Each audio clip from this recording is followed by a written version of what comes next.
পঞ্চায়ত নিৰ্বাচনৰ দিন চমুচাপি অহাৰ লগে লগে বিশ্বনাথত নিৰ্বাচনী প্ৰচাৰ তীব্ৰতৰ কৰি তুলিছে বিজেপি দলে। বিজেপি দলৰ সমৰ্থিত প্ৰাৰ্থীসকলৰ হৈ কাৰ্বি জনগোষ্ঠীৰ সকলৰ ভোট আদায় কৰিবলৈ এতিয়া বিশ্বনাথ তথা বিহালীত এণ্ট্ৰি মাৰিছে কাৰ্বি আংলং স্বায়ত্তশাসিত পৰিষদৰ মুখ্য কাৰ্যবাহী সদস্য তুলিৰাম ৰংহাই। বিশ্বনাথ তথা বিহালী সমষ্টিৰ অন্তৰ্গত প্ৰায় 20,000 কাৰ্বি ভোটাৰক বিজেপিৰ সপক্ষে ভোটদান কৰিবলৈ 3খনকৈ নিৰ্বাচনী প্ৰচাৰ সভাত অংশগ্ৰহণ কৰে তুলিৰাম ৰংহাঙে। বিশ্বনাথৰ অসম অৰুণাচল সীমান্তৰ ক্ৰমে শামুকজুলি, মিছামাৰী আৰু চেলাইখাটিৰ 3খনকৈ বৃহৎ নিৰ্বাচনী প্ৰচাৰ সভাত মুখ্য কাৰ্যবাহী সদস্য তুলিৰাম ৰংহাঙে অংশগ্ৰহণ কৰি বিজেপিক ভোট দিবলৈ ৰাইজক আহ্বান জনায়। আনহাতে এই নিৰ্বাচনী প্ৰচাৰ সভাতে সাংবাদিকক মুখ্য কাৰ্যবাহী সদস্যগৰাকীয়ে বিজেপি চৰকাৰৰ নেতৃত্বত সকলো দিশত উন্নয়ন হোৱাৰ লগতে উগ্ৰপন্থীক দমন কৰি শান্তি প্ৰতিষ্ঠা কৰাৰ লগতে সকলো জাতি জনগোষ্ঠীৰে সমস্যা সমাধান কৰিছে, যাৰ বাবে বিজেপিৰ বিজয় নিশ্চিত। ইফালে পেহেলগামৰ ঘটনাক নিন্দা কৰাৰ লগতে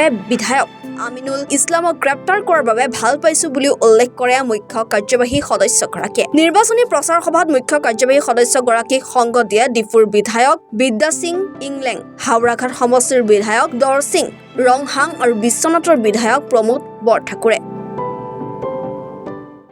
মোৰ ফালৰ পৰা নিন্দা কৰিছো, ইয়াতে উগ্ৰপন্থীবিলাক যিটো নেকি এনেকা কৰাটো মই এজন সাধাৰণ নাগৰিক হিচাপে মই তেখেতক যিবিলাকক কৰিছে মই নিন্দা কৰিছো। আমিনুল ইছলামক গ্ৰেপ্তাৰ কৰিছে, তেখেতেও ভাল পাইছো। এইটোতো তেওঁ কিয় এনেকা মন্তব্য দিছে, কৰিবই নালাগিছিল। অসমত যিবিলাকৰ পঞ্চায়ত নিৰ্বাচন আছে আনকনটেষ্ট প্ৰায় 300কৈ অধিক ৱাৰ্ডে জিকি আহিছে।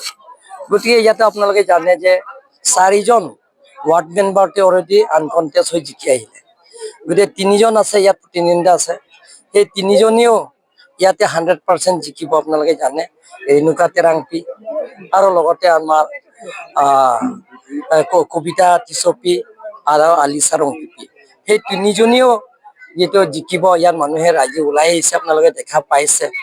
ইয়াৰ মানুহে এটা সিদ্ধান্ত লোৱা হৈছে যে ডক্টৰ হিমন্ত বিশ্ব শৰ্মা ডাঙৰীয়া নেতৃত্বত চৰকাৰ যে অসমত সকলো জাতি জনগোষ্ঠীবিলাকক যিটো সমান্তৰাল হিচাপে ডেভেলপমেণ্টৰ কামবিলাকক পূৰণ কৰিছে।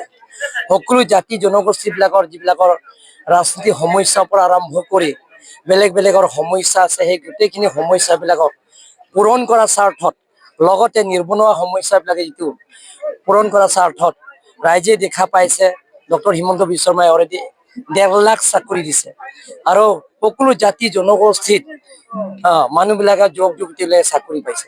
গতিকে ইয়াত আগন্তুক পঞ্চায়তৰ নিৰ্বাচনটো ইয়াত 100% জিকিব। 3টা দিৰ কথা কৈছে আপুনি। দিল্লী, দিছপুৰ, ডিফু। দিল্লীটো আমাৰ পৃথিৱীৰ ভিতৰত জনপ্ৰিয় প্ৰধানমন্ত্ৰী নৰেন্দ্ৰ মোদী ডাঙৰীয়া নেতৃত্বত বিজেপি চৰকাৰ, আৰু ইয়াতে দিছপুৰ আমাৰ ডক্টৰ হিমন্ত বিশ্ব শৰ্মা ডাঙৰীয়া নেতৃত্বত সেইটো আমাৰ বিজেপি চৰকাৰ। কাৰ্বি আংলঙত তুলিৰাম ৰংহাং নেতৃত্বত, তাতো ডিফু এটা বিজেপি চৰকাৰ। গতিকে সমান্তৰাল হিচাপে দি যিটো আমাৰ বিজেপি চৰকাৰ আছে, গতিকে জিকাটো 100% কনফাৰ্ম। এই অঞ্চলত একালত নৰসংহাৰ হৈছিলে, সেইটো কাৰণে আমাৰ বিজেপি চৰকাৰ হোৱাৰ পিছতহে এইবিলাক নাইকিয়া হৈছে। তেখেতসকলৰ যিবিলাক উগ্ৰপন্থী দলবিলাকৰ লগত আলাপ আলোচনা, আমাৰ কাৰ্বি আংলংটো 6টা উগ্ৰপন্থী সংগঠনবিলাকৰ লগত আলাপ আলোচনা কৰি ডক্টৰ হিমন্ত বিশ্ব শৰ্মাই 6টা উগ্ৰপন্থীসকলৰ লগত আলাপ আলোচনা কৰি শান্তি চুক্তি কৰাইছে। গৃহমন্ত্ৰীৰ লগত আলাপ আলোচনা কৰি ইয়াৰ স্থায়ী শান্তি চুক্তি কৰাইছে MOS, মেমৰেণ্ডাম অফ ছেটেলমেণ্ট। সেই মেমৰেণ্ডাম অফ ছেটেলমেণ্ট গোটেইখিনি দফা আখৰে আখৰে পূৰণ কৰিবৰ কাৰণে যোৱা 2 দিন কাৰ্বি আংলং আহি ডক্টৰ হিমন্ত বিশ্ব শৰ্মাই আলাপ আলোচনা কৰিছে, এই গোটেইখিনি সমস্যা সমাধান কৰিব।